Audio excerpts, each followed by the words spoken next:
Hello and welcome to Wake Up with Dr. Cheryl. I'd like to take a moment to honor our local hero and comedic genius, our dear Robin Williams. It is such a shock living and suffering in silence that only he really knew about. And we all can be so grateful for all the laughing joy and wonderment and genius he brought to all of us. God bless his family. God bless Robin, and now he is free. As a tribute to Robin Williams, I'd like to share something funny. These just happen to be some of his wonderful humor, or truth. I remember hearing him saying, "Spring is nature's way of let's party." I remember he would really get into this let's party. No matter what people tell you, words and ideas can change the world. This is all from Robin. You're only given one little spark of madness. You mustn't lose it. If women ran the world, we wouldn't have wars, just intense negotiations every 28 days. People say satire is dead. It's not dead, it's alive and living in the White House. Reality? What a concept. If it's a psychic network, why do they need a phone number? The theme of our show is raising the awareness and consciousness in the relationship with wealth and applying unconditional love. Wealth is the ability to fully experience life, by Henry David Thoreau. Our special guest this evening is Jill Lessard. This is the first segment of a two-part discussion with Jill. Graduating from Northwestern University with a BS in radio, TV, film production, Jill embarked on a career in network television PR. She won a Publicist Guild of America Award for managing ABC's national media campaign for the groundbreaking sitcom Ellen. She was senior writer-editor for ABC.com and Oscar.com, the official website of the Academy Awards. She also hosted the first ever webcast of the Emmy Awards. After 20 years in Los Angeles, Jill returned to her roots and taught multimedia communications at her old hometown high school, earning a nomination in 2011 for New Hampshire Teacher of the Year. Since moving to the Bay Area, she has co-produced numerous video segments for Seriously Now, a news magazine cablecast on Marin TV. Make Your Mark, about Sun Valley Elementary School students who successfully petitioned Crayola to recycle their plastic markers, won a 2013 Hometown Media Award at the National Conference of the Alliance of Community Media. The Ghost Below, about an art installation at the Marine Mammal Center created to bring attention to the dangers of plastics in the oceans, earned top honors in the Educational Profile category 2014. Jill has 2 master's degrees, one in professional writing from the University of Southern California and the other in spiritual psychology from the University of Santa Monica. Welcome, Jill. I'm so glad that you decided that you could be a guest on my show. I'm very grateful for all that you have assisted me with my show and outside perimeters on my show and everything.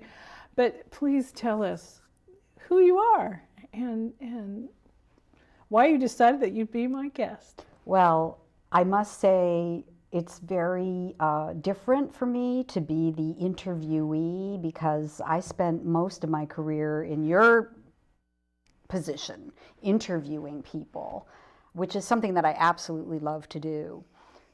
So the fact that I had a little trepidation and maybe even fear about it really because I know you tried to get out of it a couple times, and I wasn't going to let you get out of this. Well, either. That's whenever I feel that, no matter what, that's when I go for it. Yeah. And it's taken many forms in my life, from parasailing to doing stand-up comedy, which I was living in Los Angeles, and a friend of mine had signed up for this 6-week course, and I didn't go to the first one.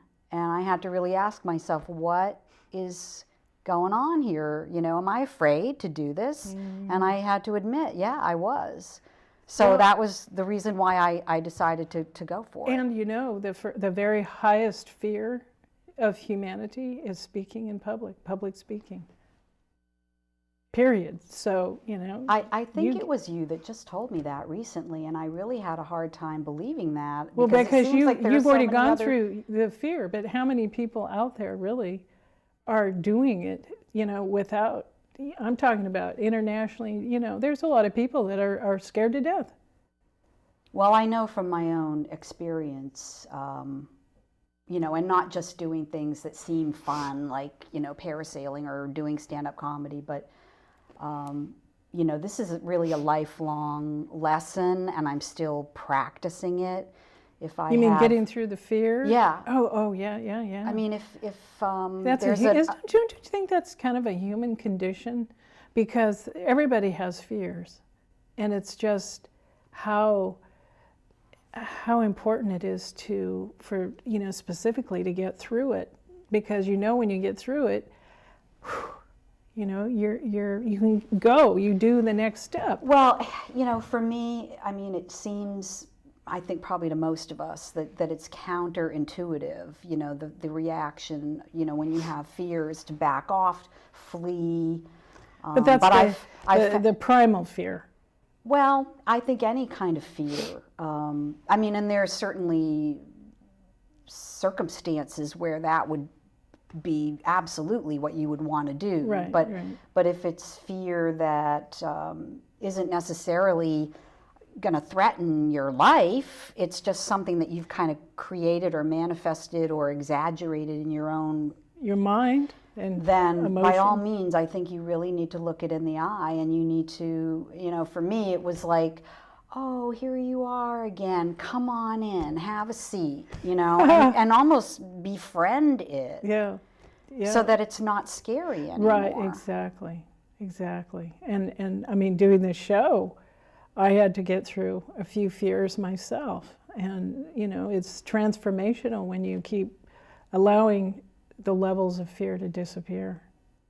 A good example for me is 3 years ago this month, I got in my car and I drove across the country, and I knew I was coming to San Francisco.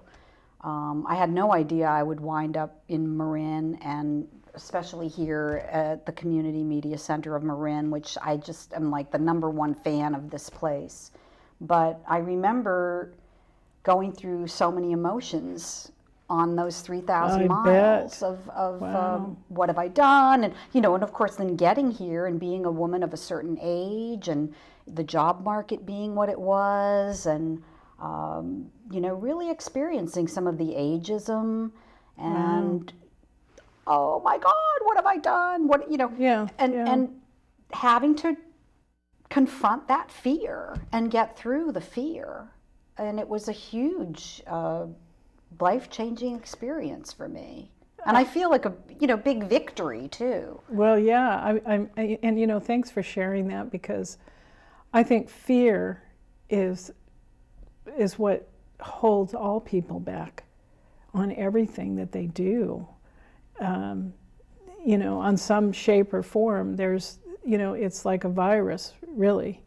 You know, until you can have that realization that, okay, I'm afraid, but I need to take the step, or I need to have the courage, you know, that's a good word for it, have the courage to step through it so you can get to the other side of it. Well, I'm hoping that the courage or the bravery is also a virus, because I've seen women of our age, at this age and stage in our lives, really step into who we are.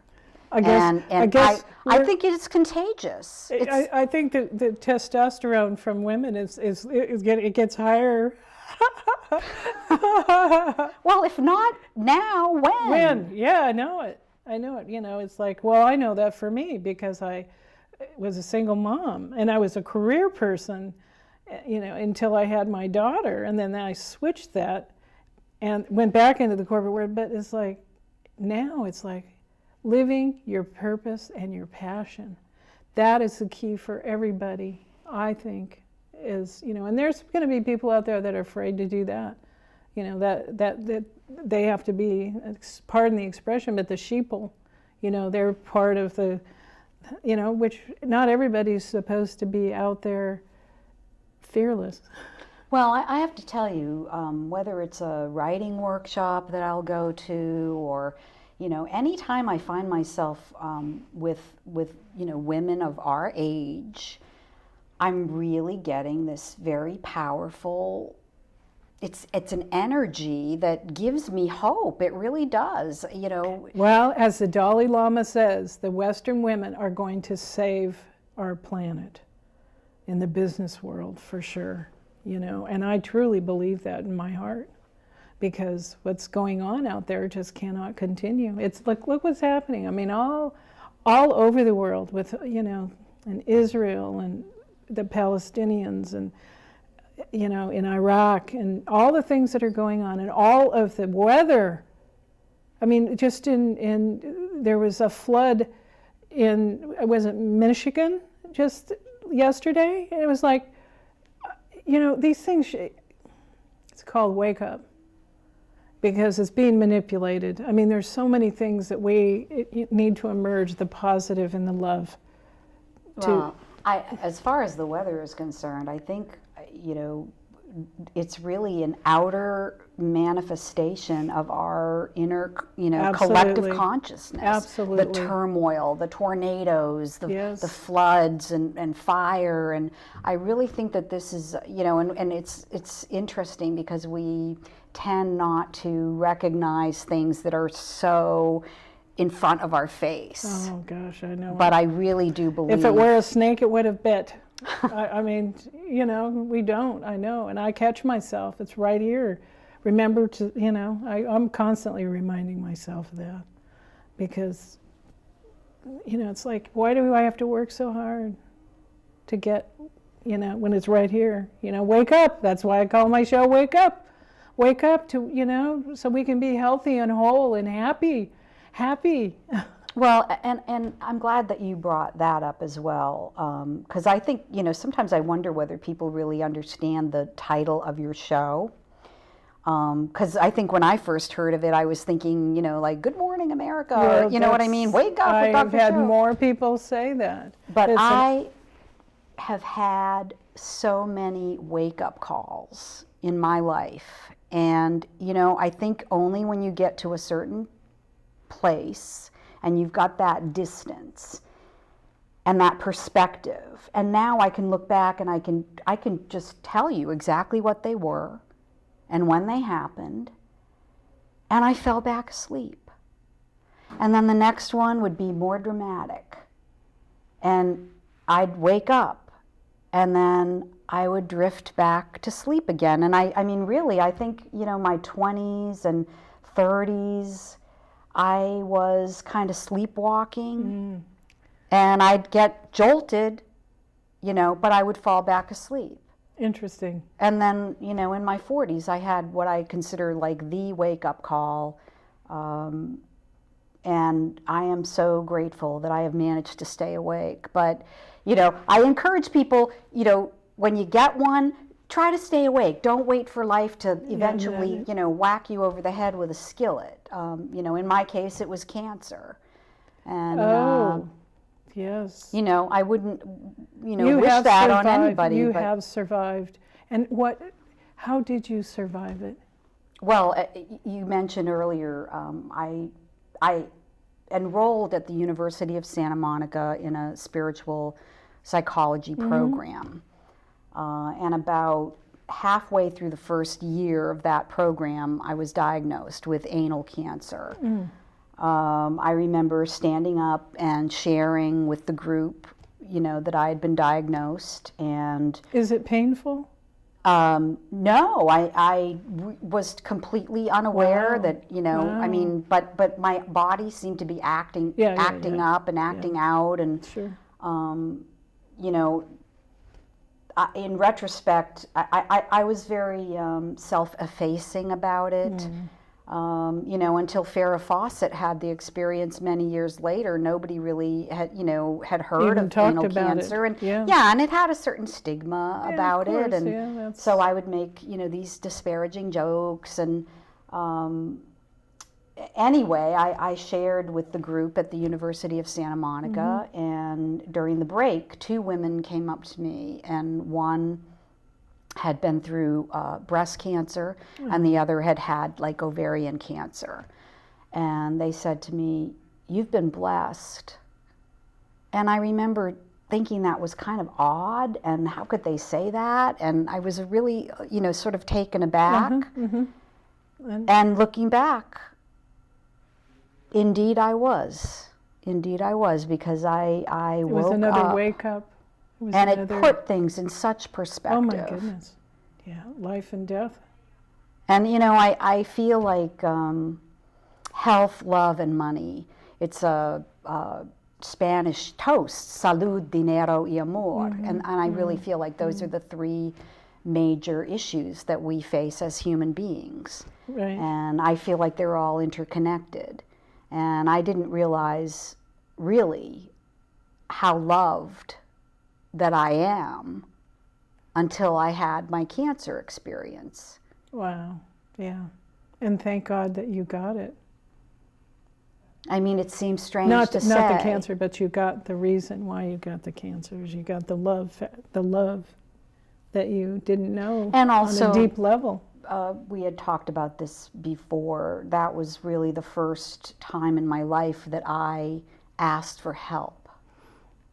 I come from New England, the Kennedys don't cry kind of background, and you suck it up and you do it on your own. And I remember I got that diagnosis, and I really thought I was going to die. And I sent an email to every family member and friend that I could reach through the internet, and I said, please, hold me in your thoughts and prayers. Yes, of course. And within 24 hours, my doctor told me, if you had to get cancer, this is the cancer to get, because it's highly treatable and the survival rate is excellent. So within like that 24-hour period, I went from, really believing that I was going to die to feeling very optimistic. I mean, it was a tough road to hoe. Prayer Yeah. Prayer works. That's my daily ritual. And I especially pray for the planet's people because they're in dire need. But prayer, powerful in prayer, especially when, when 2 people or more get together and they do have prayer, it's powerful. And I can tell you for a fact, I mean, there were people praying for me that I don't even know. So, I pay it forward now, and one of my favorite prayers is to pray for those who feel abandoned, Yes. unloved, nobody cares for them. Yeah. I don't know who they are, but I know they're out there. Well, that's another reminder that we're all connected. Every one of us on this planet are connected through the thread of whatever that invisible, spiritual, whatever you want to call it, but we're all one. And I that's why I pray for the whole planet's people. And you know what? It's been a lifesaver for me in so many ways, physically, mentally, emotionally. When I find myself in one of those, dark places or on that slippery slope of despair, number one, I go to gratitude. That has changed my life. Yes. And I pray for others. Yes. And be grateful. This is what I do as well every day. Even before I get out of bed in the morning, I'm grateful. Because I know that the challenges that I'm going through are going to make me have more favor or whatever you want to call it. It's going to make me a better person. It's, or the steps I'm taking. I'm just grateful, for the moment, being in the moment. And we were always where we need to be, when we need to be there. Absolutely. And, if I hadn't enrolled in that program at the University of Santa Monica, I don't think I would have had the skills, to sustain me through that cancer experience, which I had to take a year off to recover from my chemotherapy and radiation. So I called that my independent study. Is that the picture I saw of you bald? Oh no, that was actually... I just saw that the other day and I thought, boy, you were brave, because I thought about doing like 5 years later. I don't mean to cut off your story. No, don't. But I'm glad you brought that up, because this is an organization called the St. Baldrick's Organization, and they raise money to... They want to find a cure for cancer, especially for children. So it is related. So on my 5th year anniversary, to celebrate my survival, I decided to shave my head for the St. Baldrick's Foundation. Oh, okay. I was wondering what that was for. It was on and off, and I was passing through, but... Well, I had an ulterior motive, because I had always wanted to know, what do you look like with a bald? And it was like the weirdest feeling. That's something I have a little bit too much fear to do. Cut my hair off. It was a little scary. I would be like, oh my God, what am I doing? But you know what I ended up doing? I shot myself on video every morning for like a few seconds, and I did that for over the course of a year, and then I edited it together. So now I have on my YouTube channel, it's called The Human Chia Pet. Okay. And it's like 90 seconds long of my hair growing out over the course of the year. Funny. Did it change after? Did your hair change afterward? No. And in fact, even when I had chemotherapy, I had asked, and I have a friend that had breast cancer, and her texture and that's why I asked. But no, knock on wood, it came back just the same. Yeah. So kind of switching the topic a little bit, because, just to touch upon it, how were you raised around to think about money, your relationship with money? Typical 60s parent, father went home, brought home the bacon. My mother was actually a registered nurse and occasionally would do private duty nursing, but primarily she was, at home with us kids, and, dad would be out earning the salary. But my dad died when I was 13. He was in a car accident. Oh, sorry. And that changed everything. Oh, sure. And my mother, as far as modeling money in my, childhood, my mother never talked about money. And I remember finding bills and stuff, just stuffed in the drawers. Oh, geez. Yeah. It was hidden Not away. there, go away. So my experience with money was, it was kind of untalked about and unseen, and it was kind of a mystery until I went to college. And I remember distinctly asking my mother, because I'm the youngest, and my siblings went off to college, to state colleges in New Hampshire, and I decided I wanted to go away. There were reasons for that. My father had died. My mother got involved with a full-blown alcoholic. Oh dear. And I was mortified. Oh, he was married, by the way. Oh, geez. So it was just a situation that I couldn't bear, and I just wanted to get as far away as possible. And I ended up, I remember asking her, where can I go? Oh, anywhere you want to go, Well, I go to Northwestern University in Chicago, and by my second semester, there was a slip in my registration, your tuition has not been paid. Uh-oh. Well, I found out my tuition was more than what my mother earned in a year. Oh my gosh. Oh, Lord. But she didn't tell me this. We Oh. didn't talk Oh, about interesting. this. You know, so that coupled with Catholicism, need I say more, I know. my wiring about money was really messed up. And I'm still working on it. I mean, I could tell you probably 5 years ago, I was struggling with my mortgage, and I was going to get my taxes done at one of those free, places that do it for free. Clinic, yeah. And I stepped out of my car, and my lower back completely went out. And I was crawling around my house. I had to reach for things in order to get from, and I was scared to death. This had never happened to me before, and I was worried, sick. What am I going to do? I looked up, what's her name? The book about the metaphysical reasons for Louise Hay. Oh, Louise Hay, of course. Yes. Oh, she's a Lower back. yeah. Money Issues, feeling Money. unsupported financially. Yeah. So, I mean, I've been trying to, trace everything back, and I really understand where it all started. So what do you do when you get to that place when you're in fear about money? How do you handle it? What do you do to counteract it? Well, I think I told you I had recently gone through a 7-week, it was a group therapy called ACT, Acceptance and Commitment Therapy. And, I think there's a lot to be said for understanding things, and I think affirmations and all the things that we do to try to fix or overcome or, become better or whatever.